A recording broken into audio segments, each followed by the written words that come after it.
কাউকে মারার জন্য বিষের প্রয়োজন হয় না, ছোট ছোট অবহেলাগুলোই যথেষ্ট। গুরুত্ব তাকেই দিও যে তোমার মূল্যটা বুঝে। ঠাট্টার ছলে যে তোমাকে মানুষের সামনে অপমান করে তাকে তুমি কখনো বন্ধু বানিও না। প্রিয় মানুষের সাথে কথা না বলে থাকাটা সত্যি খুব কষ্টের। ধৈর্য মানুষকে উন্নত করে, রাগ মানুষকে ধ্বংস করে। জীবনের 3টি কথা মনে রাখবেন: যে তোমাকে বিপদের সময় সাহায্য করেছে তাকে কোনোদিনও ভুলবে না, যে তোমাকে ভালোবাসে তাকে কখনো ঘৃণা করবে না, যে তোমাকে বিশ্বাস করে তাকে কখনো ধোঁকা দিও না। সব সহ্য করা যায়, কিন্তু প্রিয় মানুষের অবহেলা সহ্য করা যায় না। একতরফা ভালোবাসাগুলো এমনই হয়, একজন পাগলের মতো ভালোবেসে যায় আর একজন পাগল ভেবে শুধু অবহেলা করে যায়। অনুভূতি, ভালোবাসা, মায়া এগুলি যত কম প্রকাশ করবেন, মানুষ আঘাত করার সুযোগ তত কম পাবে। কোনো অভিযোগ নেই, আর কখনো থাকবেও না।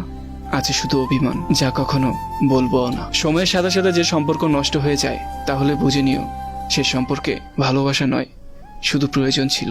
সম্পর্ক কখনো দ্বিতীয় ব্যক্তির জন্য ভাঙে না, সম্পর্ক ভাঙে তার জন্য যে তৃতীয়